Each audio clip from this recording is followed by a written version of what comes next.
And now he's in my new guilty pleasure, which is the Hulu series Clipped. How about it for Kelly AuCoin? Hello, sir. Look at Hello. you. How are you, sir? I'm very well. I'm excited that you made it. I know this is a big week for you. You're in Los Angeles. You're going to these premieres. There's a lot of parties and celebrations and red carpet and photo sessions. And tell me about it. What's it like? It's fun. I've been. I was telling somebody, they were like, "Yeah, talk about the red carpet stuff," and I literally started saying, "Well, that's not why we do it." And then I stopped myself and I was like, "Oh, bullshit! It's fun." It's great when it's a show that you're proud of too. I've seen all the episodes. I had a blast doing it, and it was like a year and a half ago because everything was delayed because of the strike. But you know how it was when I was out here and I'd see you, and I was just like on cloud nine. We had a blast. Well, I had no idea, though, and this is a great story that many of us are familiar with. It's really the story of how the Clippers and Donald Sterling melted down around a controversy involving Donald Sterling, but all of the key characters are depicted here. So you see Shelley Sterling, you see Donald, and of course, and then the Clippers and everybody. But tell everybody about your character, because it's a delicious character. It's very different than the other characters you played, I think. Yeah. First of all, I have the hair, which thank you for showing that picture. Somebody actually said to me, was like, "Why have you been shaving your head all this time? That's good hair." And I was like, "It's a wig." But it's a pretty good wig, I got to say. It's a great wig. And I've even noticed, like, there were some shots where like the sun is coming from behind or something, and you see this, it's beautiful. I mean, they really do a great job with making it all looks authentic. Anyway, go ahead. So tell me about and they kept. I know that time's short, but I'm obsessed with the wig. Ever since Pastor Tim, I had the really crappy wig. This is a good one, but the showrunner kept sending it back to the wig master and be like, "No, it's got to be much more thinning." It was the first time I'd had like I got a wig for a follicularly challenged man. No, I love that you obsess about that, because it's worth obsessing about. It's really well done. It's one more thing that's very well done. Yeah, the details on the show are really good. They do a great job of really everything from because it's sort of a period piece, even though it's 10 years ago, not like 100 years ago. But they're very specific. If you look at someone getting out of a car and you see a billboard, it's going to be a billboard from 2014, and that also with the wig and the hair and all that. All the pictures of my character, Andy Roser, showed him. If he didn't have a jacket on, he was always kind of like ruffled in the back, like his shirt was kind of untucked. And so the showrunner kept Gina Welsh kept having the costume people get rid of my jacket for a scene, so we could like make the shirt kind of all disheveled and stuff like that. But it's been great. I've had a great time on, and my wife's been able to be out here, so we've been taking full advantage of the nice little hotel they put us up in, and the pool, and living our best. We're Brooklynites living our best little LA Hollywood life for this week. Yeah, we expect that you people come here, get drunk on California, and stay, but somehow you're drawn back to the East Coast. I don't get it. You people, I love it. But tell everybody about your character within the constellation of the other characters in the show, because it's very different than Billions, for example. Yeah, which was a joy. It was such a different character than I've had a chance to play on TV. A more comedic role. I do a lot of comedy on stage, but on TV and film, it's usually more either the heavy or the sweet dad or whatever.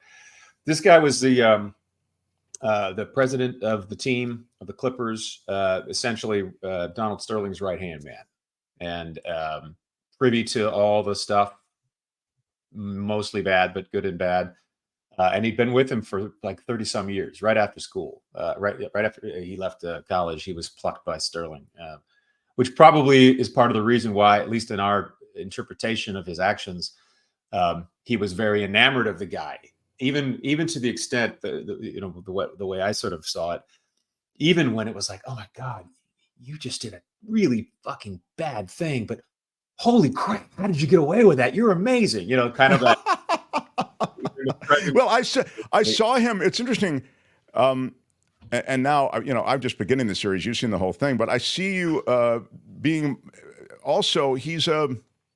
he's kind of a kiss ass. I mean, he has to Oh yeah. kiss, and that's part of the funny.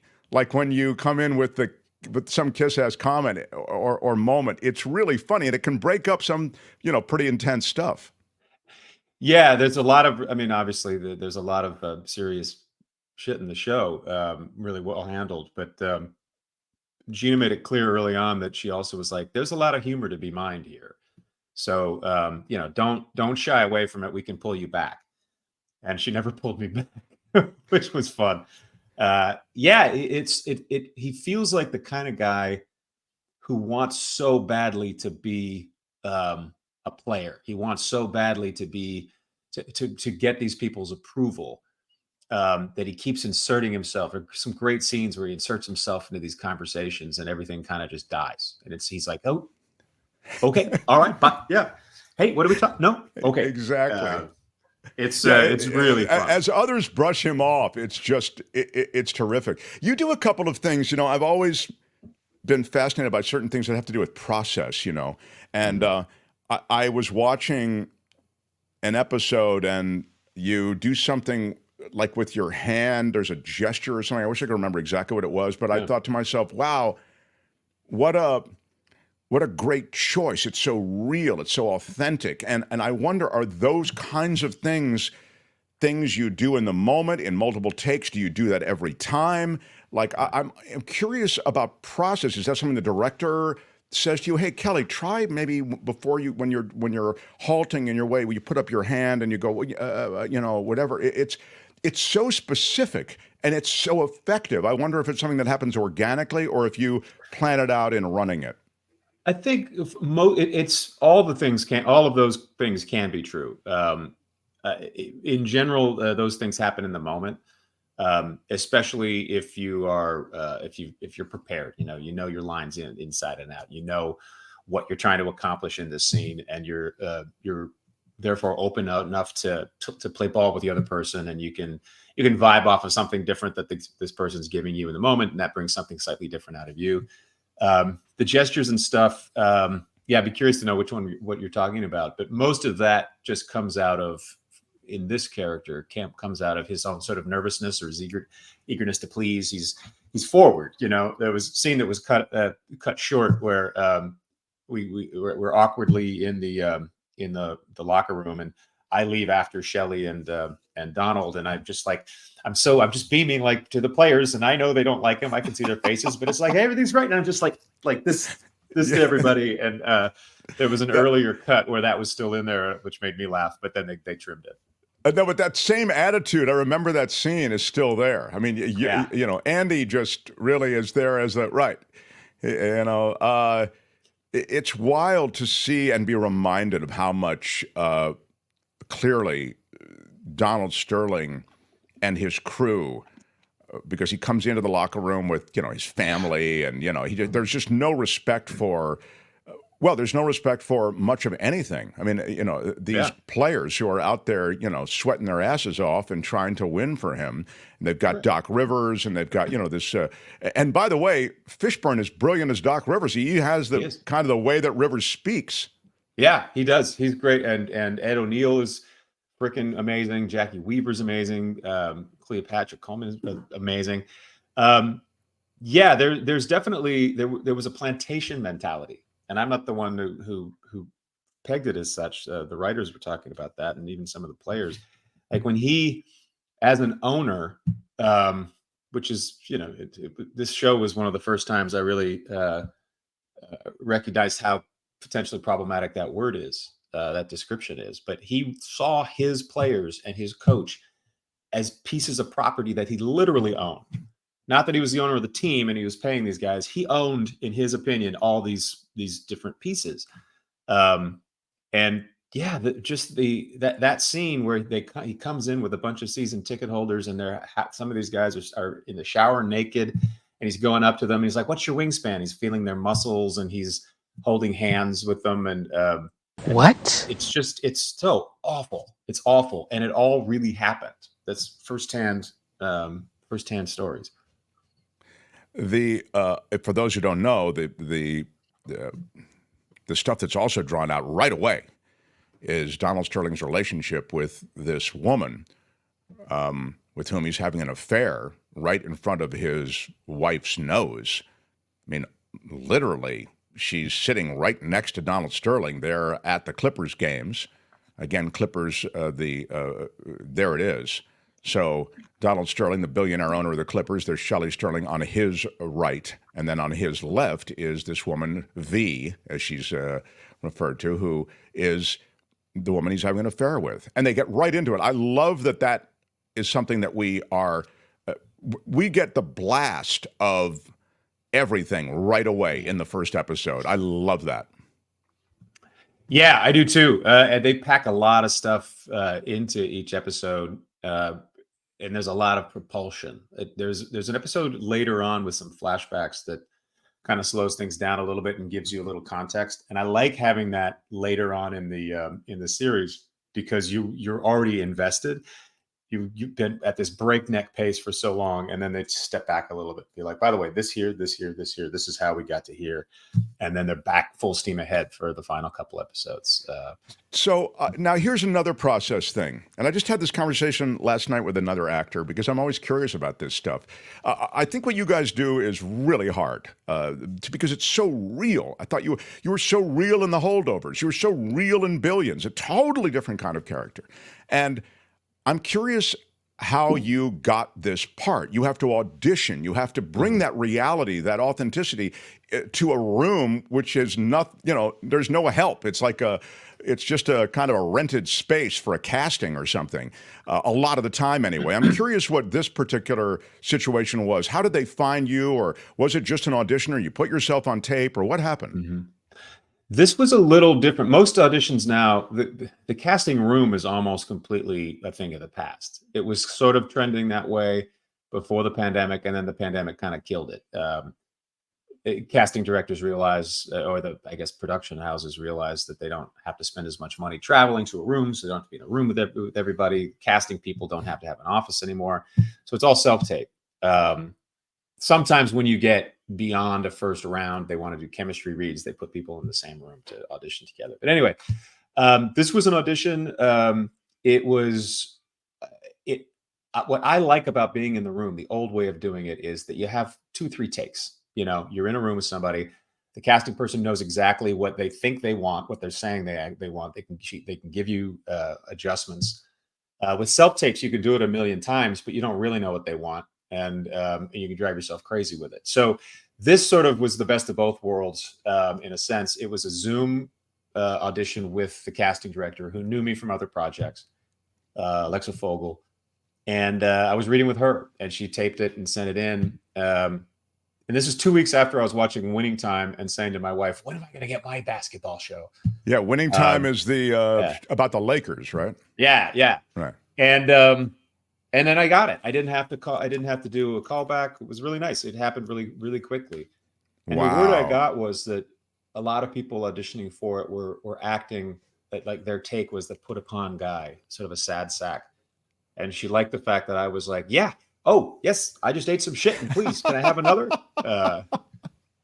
I told her that my inspiration was a cross between Smithers and Ned Flanders from The Simpsons. Oh, that's great. Now that you've said that, that's absolutely perfect. Yes, I totally see that. Gosh. Kelly, now portray Coach Riley. It says, who's saying that? Maud. For some reason, I can't show this, Albert. Why is that? I don't have the hair, so that's out for me, unfortunately. There it is. That I would love, says Maud. That would be fun. But these are, I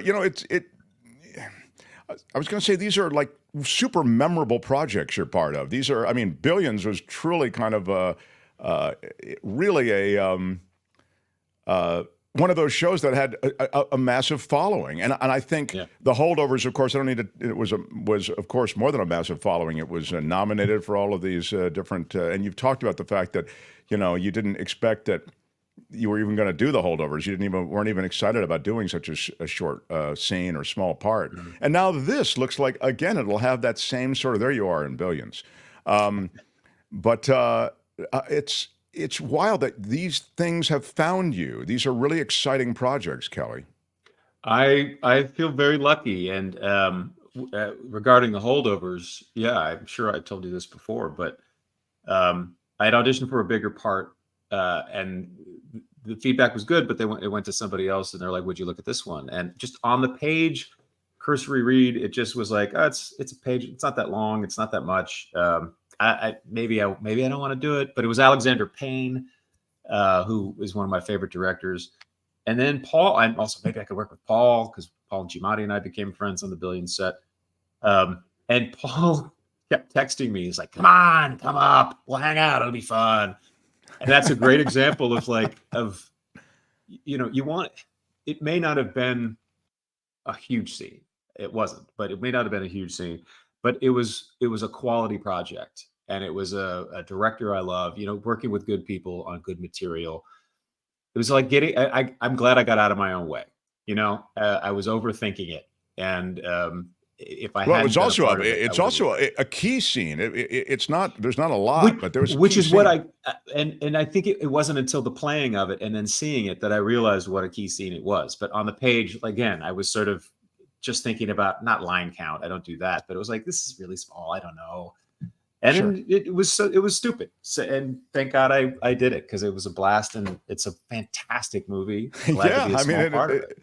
and it was, the movie vaulted everybody in it to another Yeah. level. I mean, you say the holdovers, like, oh wow, yeah, that's Yeah. yeah. Yeah. And how great was Divine Joy? She was just like, Oh, oh. of course. And there's another example of like not a lot of lines on the page, but Mhm. she crushed that part, and it was so Yeah. real. So good. Kamish, do you have any questions for Kelly AuCoin? He is a basketball. He's in a basketball-related project, Clipped, which is on Hulu. He's also a former basketball player himself. Kamish, do you have any questions for Kelly before I excuse the witness? Albert, thank Have you you. seen the Twitter reaction to the NBA players impersonate, like the general meaning, like comparing and contrasting the actors? So when casting was announced, right after, actually weirdly, it was announced right after we finished filming a year and a half ago. There was a lot of Twitter buzz. So it's probably the same type of thing. People getting obsessed with, well, he doesn't look like him, so I'm assuming that's what it is. This guy doesn't look like Blake Griffin, so that's bad casting, or things like that. And that's too bad, because you don't have to be a carbon copy. Right. I actually thought the casting was pretty good. I mean, it's like, pretty representative anyway, Ed O'Neill looks almost exactly like Sterling. Lawrence Fishburne looks shockingly like Doc Rivers. Jackie Weaver looks stunningly like Shelley Sterling. I can see Andy Roser in the shots of me. Jay Alphonse looks like Chris Paul, like it's like a similar vibe, at least. It doesn't have to be exact. And the cast is great. Like, I guess I would say to anybody watching who thinks the most important thing is a carbon copy, I'd say give the performances a chance, because these guys are great. Oh, you get drawn in, and it's utterly entertaining. It's my new guilty pleasure. I absolutely love the show. Courtney and I watch it, and we just love it. So, look, awesome. Continued success with it. You are one of my favorite people. This is how naive I am, I will tell everybody. So I heard that Kelly was coming out to the West Coast, or I think he posted a picture from Ben Mankiewicz's house, and I said, "Oh my God, it's so exciting! I'll have a viewing party for you. We'll all watch it, and we'll invite our friends." And later I think, Mark, he's come all this way. He's a big star with other stars in the show. They have their viewing parties, okay, pal? They're not going to your house and watching it retail on Hulu, okay? That's just not the way it's happened. I would have absolutely gone, but there was an event, yes. Yeah, of course there was. Yeah. But it was reflexive. I just wanted to support any way I could. So I'm so excited, pal, and congratulations. Thanks, appreciate it. Thank you. Great All to right, see you. Lots of love. Kelly AuCoin, everybody, come on. Hi, it's Mark, and I thought that was great. Hit the notification bell. You'll know whenever there's a new video being dropped, and please subscribe to our channel to help us save the universe.